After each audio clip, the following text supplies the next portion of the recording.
அல்லாஹ்வுடைய அன்பு அது விசாலமானது. அல்லாஹ்வுடைய மன்னிப்பு அது மகத்தானது. ரஹ்மத்துல்லாஹி வாசியா, அல்லாஹ்வுடைய ரஹ்மத், அன்பு, கருணை, பாசம், இரக்கம் ஒரு அடியானோடு அது விசாலமாக இருக்கிறது. அதே மாதிரி அல்லாஹ்வுடைய மன்னிப்பு அது பிரம்மாண்டமானது, மகத்தானது, அதற்கு எல்லை கிடையாது. அந்த மன்னிப்பும் மிக மகத்தானது. இந்த இரண்டையும் அல்லாஹு தாலா குர்ஆனில் பல இடங்களில் இணைத்து சொல்கிறான். சூரா அல் ஹஜ்ருடைய 49வது வசனத்தில் அல்லாஹ் தன்னை அடையாளப்படுத்துகிறான். நபியை நீங்கள் சொல்லுங்கள், நபி இபாதி அன்னி அனல் கஃபூருர் ரஹீம். கஃபூர் நபியே, அதாவது நீங்கள் சொல்லுங்க என்னுடைய அடியார்களிடத்தில் என்னை பற்றி சொல்லுங்கள், நான் யார் தெரியுமா? கஃபூர், மகத்தான மன்னிப்பாளன். அர் ரஹீம், விசாலமான அளவற்ற அன்புடையவன், நிகரற்ற அன்புடையவன், எல்லையில்லாத அன்புடையவன் என்று அல்லாஹு தாலா தன்னை அடையாளப்படுத்துகிற பொழுது இந்த இரண்டையும் சொல்லுகிறான். அல் கஃபூர், அர் ரஹீம். கஃபூர் மன்னிக்கக்கூடியவன், ரஹீம் அன்பாளன். இந்த இரண்டையும் அடைந்து கொள்வதுதான் மனித வாழ்வினுடைய இலக்கு. அல்லாஹ் மன்னிக்கணும், அல்லாஹ் அன்பு காட்டணும். அல்லாஹ்ட மன்னிப்பு இல்லாமல் சொர்க்கம் செல்ல முடியாது. அல்லாஹுடைய அன்பு இல்லாமல் சொர்க்கம் செல்ல முடியாது. அல்லாஹுடைய அன்பை பெறாமல் அல்லாஹுடைய மன்னிப்பை பெற முடியாது. அல்லாஹுடைய மன்னிப்பை நாம் பெறாமல் அல்லாஹுடைய அன்பை பெற முடியாது. அல்லாஹுடைய அன்பும் தேவை, அல்லாஹுடைய அருளும் தேவை, அல்லாஹுடைய மன்னிப்பும் தேவை. மனிதன் பாவம் செய்யக்கூடியவன், எனவே அல்லாஹ் மன்னித்து கொண்டே இருக்கிறான், மன்னிக்கக்கூடியவன். நாம் நன்மை செய்கிறோம், ஆனால் அந்த நன்மை சுவர்க்கத்துக்கு போதாது. ஆனால் அது அல்லாஹுடைய அன்பை பெற்றுத் தருகிறது. அல்லாஹுடைய அன்பு சுவர்க்கத்தை பெற்றுத் தருகிறது.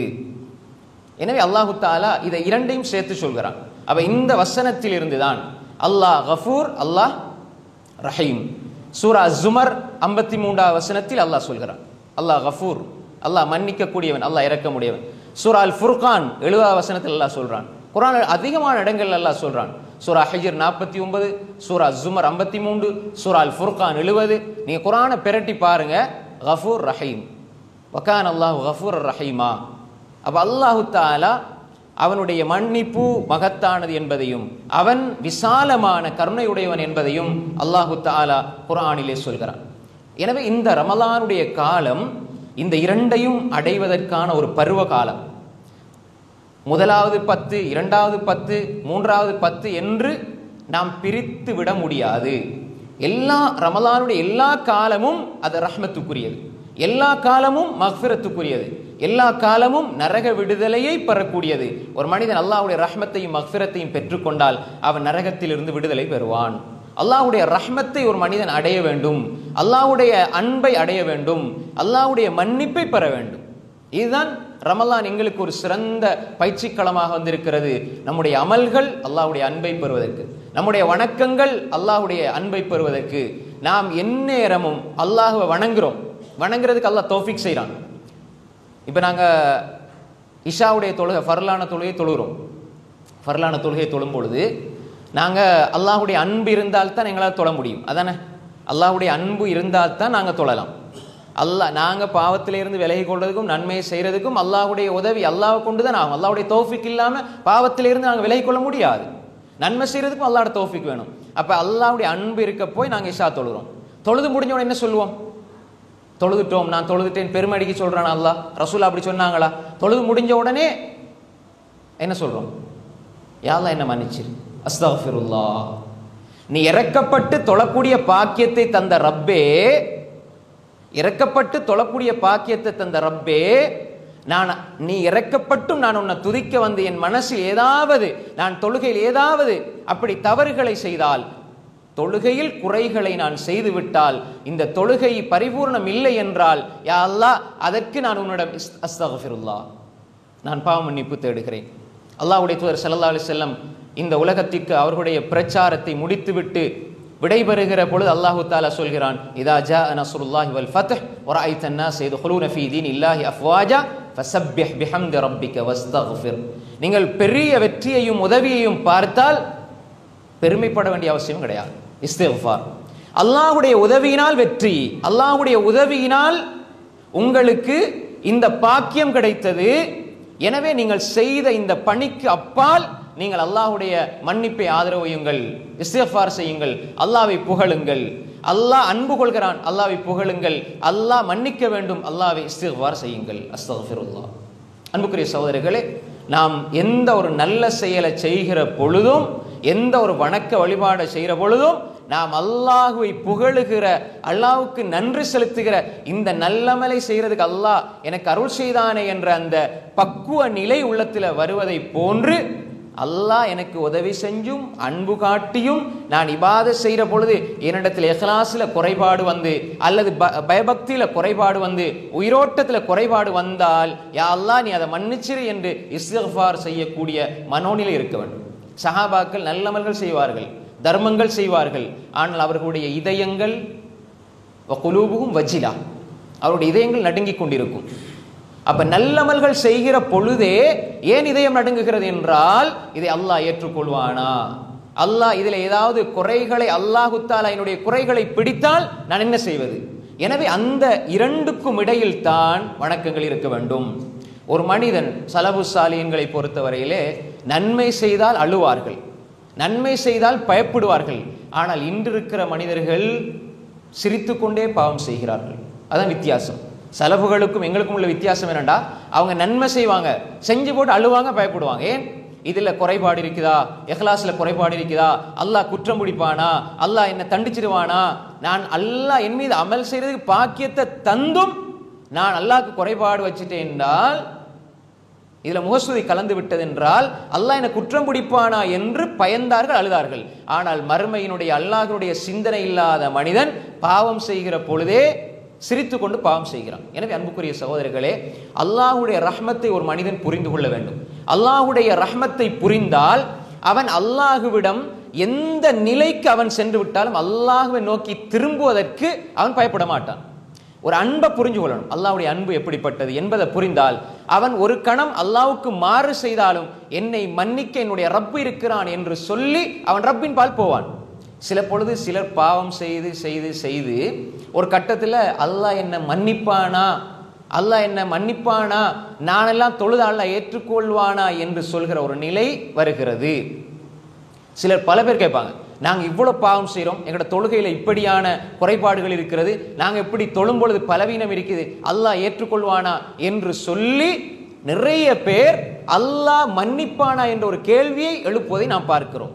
அதனால தான் அல்லாஹு தஆலா சொல்கின்றான், குல் யா இபாதியல்லதீன அஸ்ரஃபூ அலா அன்ஃபுஸிஹிம் லா தக்னதூ மிர் ரஹ்மத்தில்லாஹ் இன்னல்லாஹ யக்ஃபிருذ ذுனூப ஜமீஆ இன்னஹு ஹுவல் கஃபூருர் ரஹீம்.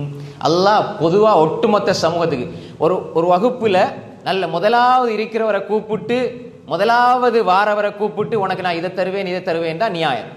இருக்கிறவர்களிலே மிக மோசமான ஒருவரை அழைத்து அவனிடம் இருக்கிற உச்சகட்ட அந்தஸ்தையும் தரஜாவையும் அல்லாஹ் சொல்கிறான் என்றால் அல்லாஹ் எப்படிப்பட்ட அன்பாளன் என்று பாருங்க.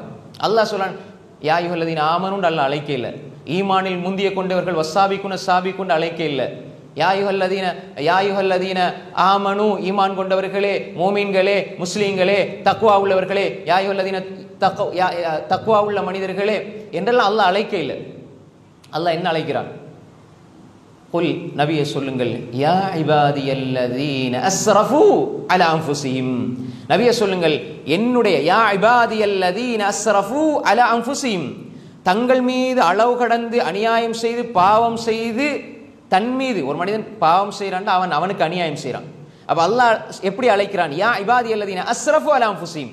அதாவது அஸ்ரஃப் என்றால் அளவு கடந்து போறது, இஸ்ராஃப்னு சொல்லுவோமே, அளவு கடந்து தன் மீது அநியாயம் செய்தவர்களே, பாவம் செய்தவர்களே, எவ்வளவு நீ பாவம் செய்து விட்டாலும் லா தக்னதூ மிர் ரஹ்மத்தில்லாஹ், அல்லாஹ்வுடைய ரஹ்மத்தில இருந்து நீ நிராசை அடைய வேண்டாம். அப்ப அல்லாஹ் ரஹ்மத்தை சொல்றான். இங்க ரஹ்மத் அது விசாலமானது. ஒரு மனிதனுடைய உள்ளத்தில் ஒரு கட்டுகளவு ஈமான் இருந்தாலும் அல்லாஹ்வுடைய உதவி எனக்கு கிடைக்கும் என்பதில் ஒரு மோமின் சந்தேகம் கொள்ளக்கூடாது. அல்லாஹ்வுடைய அன்பு எனக்கு கிடைக்கும் என்பதில் ஒரு முஃமின் சந்தேகம் கொள்ளக்கூடாது. அல்லாஹ் சொல்கிறான், லா தக்னது மிர் ரஹ்மத்தில்லாஹ். அல்லாஹ்ட அருளை இருந்து நிராசை அடைஞ்சிராதீங்க. அல்லாஹ்ட அருளை இருந்து நிராசை அடைபவர்கள் காஃபிர்கள் தான். அல்லாஹ் அதையும் குர்ஆன்ல சொல்றான். லா யைஅஸ் மிர் ரௌஹில்லா இல்லல் கௌமுல் காஃபிரூன். அல்லாஹ்வுடைய அருளில் இருந்து நிராசை அடைவர்கள் அவர்கள் காஃபிர்களாக இருப்பார்கள். அப்ப எனவே நிராசை அல்லாஹ்வுடைய விஷயத்துல வந்துடவே கூடாது. அல்லாஹ் என்ன மன்னிப்பான், உறுதியான நம்பிக்கை. இந்த ரமலானுடைய காலத்துல உறுதியான நம்பிக்கை இருக்க வேண்டும். என்னுடைய ரப் நான் என் பாவம் செய்தால் மன்னிப்பான். அதனால நான் தொடர்ந்து பாவம் செய்யணும்ன்ற மனநிலையில் இருக்கக்கூடாது. நான் செஞ்ச பாவங்களை ரப்பு மன்னிப்பான். அல்லாஹ் சொல்கிறான், லா தக்னது மிர் ரஹ்மத்தில்லாஹ் இன்னல்லாஹ யக்ஃபிரு ذுனூப ஜமீஆ. எல்லா பாவங்களையும் அல்லாஹ் மன்னிப்பான். ஜமீஆ. அப்ப ரஹ்மத் அல்லாஹ் அங்க சொல்றான். ரெண்டாவது என்ன சொல்றான்? ரஹ்மத்திலிருந்து நீங்க நிராசை அடைய வேண்டாம். அப்ப நிராசை அடையலண்டா அல்லாஹ்வுடைய அன்பு அடைகிறதுக்கு நீங்க அல்லாஹ்விடத்துல மன்னிப்பு கேளுங்க. இன்னல்லாஹ யக்ஃபிரு ذுனூப ஜமீஆ. அல்லாஹ் யக்ஃபிர் மன்னிப்பான், எல்லா பாவங்களையும் மன்னிப்பான். ஏன்?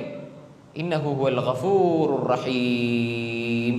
அல்லாஹ் மன்னிக்க கூடியவன், அல்லாஹு தஆலா இரக்கமுடையவன் என்று அல்லாஹு தஆலா சூரத்து ஸுமருடைய 53வது வசனத்தில் அல்லாஹ் சொல்கிறான். எனவே அன்புக்குரிய சகோதரர்களே, உலகத்தில் இருக்கிற பாவியை பார்த்து அல்லாஹ் சொல்கிறான், நான் உனக்கு ரஹ்மத் செய்வேன், நான் உனது பாவங்களை மன்னிப்பேன் என்றால் இஹ்லாஸை நாங்கள் பாதுகாத்து கொண்டு அல்லாஹ்வுக்காக தொழுது, அல்லாஹ்வுக்காக ஃபர்ல தொழுது, இஷாவை தொழுது, இஷாவுடைய சுன்னத்தை தொழுது, கியாமுல் லைல் தொழுது, வித்ர தொழுது, இப்படி இபாதத்துகள் எல்லாம் செஞ்சு அல்லாஹ்வை பற்றி பேசுகிற கேட்குற சபையில் இருக்கிற பொழுது அல்லாஹ் எங்களை கைவிட்டுருவானா? நிச்சயமாக கைவிட மாட்டான். ஒரு பாவிக்கு அல்லாஹ் மன்னிப்பை கொடுக்கிறான். அல்லாஹு தாலா ஒரு பாவிக்கு அல்லாஹ் மன்னிப்பை கொடுக்கிறான். கையேந்துகிற பொழுது அல்லாஹ் மன்னிக்கிறான். அல்லாஹ்வுடைய மன்னிப்பு எல்லா மனிதர்களுக்கும் அல்லாஹு தாலா அதை உரித்தாக ஆக்கி வைத்திருக்கிறான். அப்ப அல்லாஹ் பாவியை அழைத்து சொல்கிறான், நீ உனக்கு நான் என்னுடைய ரஹ்மத்தை தருவேன், நிராசை அடையாதே என்றால் ருக்கூயிலும் சுஜூதிலும் யா அல்லாஹ் யா அல்லாஹ் என்று அல்லாஹ்வை துதிக்கிற மனிதனை அல்லாஹ் மன்னிக்காமல் விடுவானா? அன்புக்குரிய சகோதரர்களே, அல்லாஹு தஆலா எங்களை அழைத்து சொல்கிறான், என்னுடைய மன்னிப்பு விசாலமானது, எனவே நீங்கள் மன்னிப்பை நீங்கள் கேளுங்கள், என்னுடைய அன்பு விசாலமானது, அன்பை நீங்கள் கேளுங்கள். எனவே அன்புக்குரிய சகோதரர்களே, இந்த ரமலானுடைய காலம் அதற்கான சிறந்த ஒரு காலம். அல்லாஹ்வுடைய அன்பை அடைவதற்காக அதிகமாக மிக மிக அழகிய முறையில் அமல்களை நாம் செய்ய வேண்டும்.